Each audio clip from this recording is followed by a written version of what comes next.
All right, we're back in this video, which we're going to show you how to apply the air dry fillers that are in your kit. So let's just say you're repairing this bolster and you have some scratches, some fine damage in there. You're going to take the sandpaper after you have prepped it, like we showed you in the previous video with the silicone remover and the leather prep. And then you're going to wet sand this area once it's dry.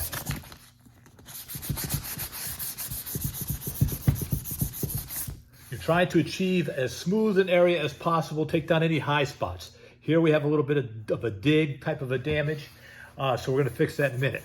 So let's just say there was some fine scratches or cracks. You take the XR10, apply that to that, and you rub it in. You want to try to make this smooth it out. You don't want high spots, just basically trying to work it into the surface. This is going to fill in all the scratches on the surface and provide a nice even surface so that when we sand it, it'll be nice and even. So you just work that in. You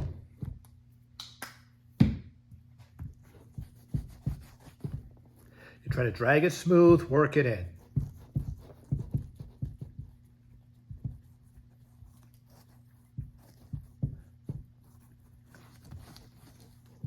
Keep it moving, and you're basically dragging it out smooth.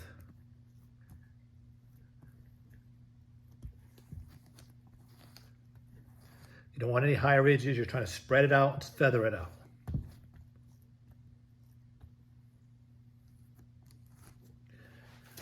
Once you get it to that point, you're going to take your heat gun. In this case, because it's such a large area, we'll use the mini heat gun.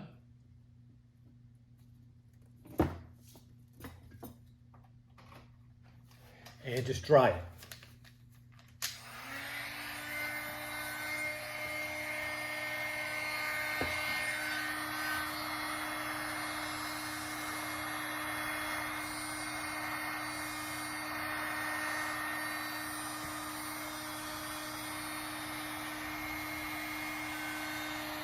Sometimes if you're doing this in the heat of the day, it'll dry on its own relatively fast. But you can use your heat gun. You can also use a hair dryer. The thinner the layers, the better for drying what it'll be. So you're going to basically dry that area out.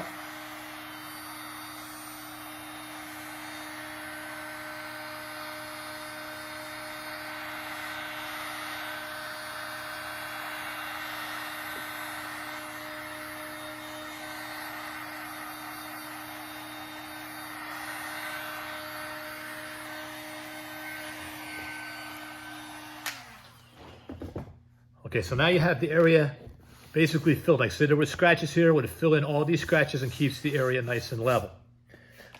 So once we're to that point, and when it's dry, you can lightly sand on it.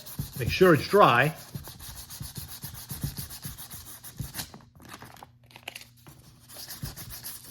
The idea is to get everything as smooth as possible.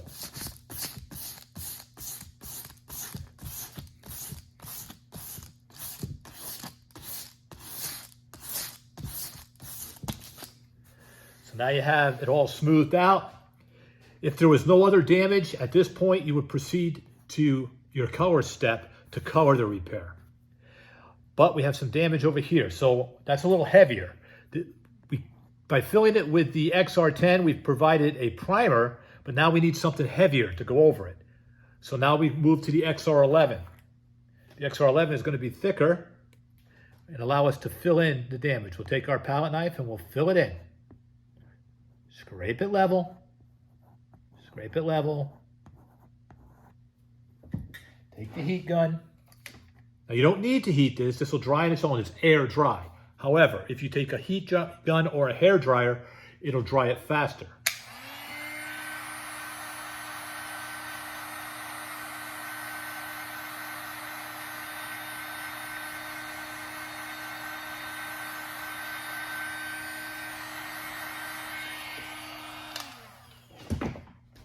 Continue to build thin layers. Scraping is very thin. That's the key. If you glob it on heavy, you're going to end up with high spots. It's not going to dry right. It's going to come off when you try to sand it. You want thin layers. Build it in thin layers.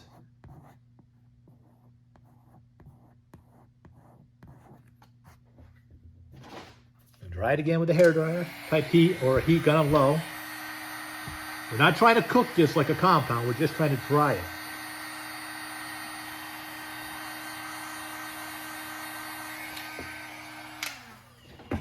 It'll dry relatively quick. And you'll do this until you can build up a layer, so when you sand this layer down, it'll blend in.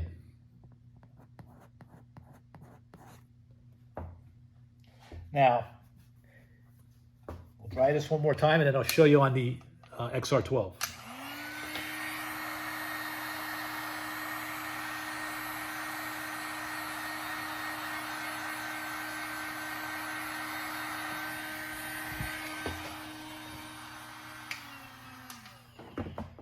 Now the XR12 is going to be a little bit heavier than this XR11, but it's going to be used in exactly the same way. This is a much heavier pasty consistency. It's going to be used in the same way, but it's going to give us a little bit more filling capacity. So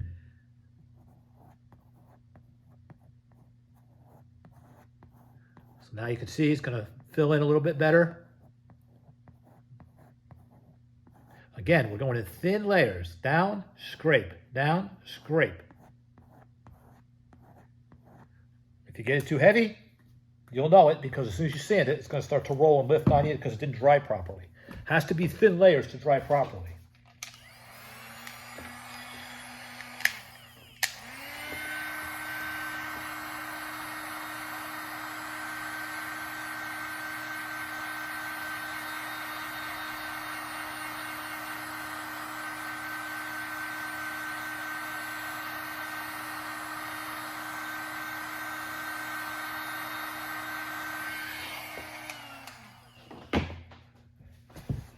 Once you have that filled and dried, we want to take our chill bar and we want to cool it.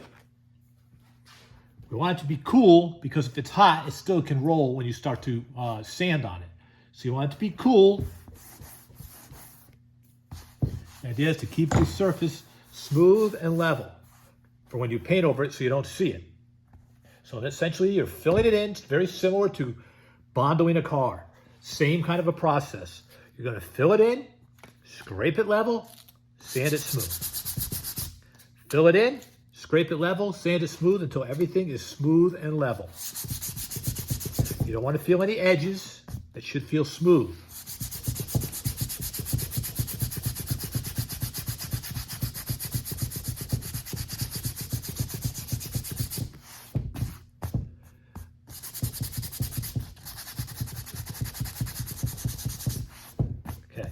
When I run my hand over it, it's nice and smooth, okay?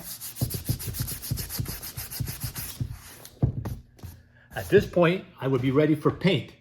First, we'd mix our color. We'd rub the first color in, and we're going to show you that in a later video. We'll rub the color in, and then we can either spray it or continue to wipe it on to blend out the repair. So the idea is to fill the repair with the air dry fillers, especially on leather. The only time we use heat cures on leather is if there's a hole in the leather. But if not, if it's just a crack or a fine scratch, we'll use these air dries. They're super strong, they're sandable, very durable. Again, thin layers, I can't stress that enough, has to be a thin layer. You glob it on, you're gonna have a problem. Thin layers, sand it smooth. If you need to, go to the next level. So you start out with XR10, work it into the surface like we did. Then you might need to go to XR11 because it needs a little bit better fill. Or you may have to go straight to 12 if it's a deep gouge. But again, it's thin layers no matter which one of the air dry products you're going to use. We're going to go on to the next step and we'll show you how to use a heat cure in the next video.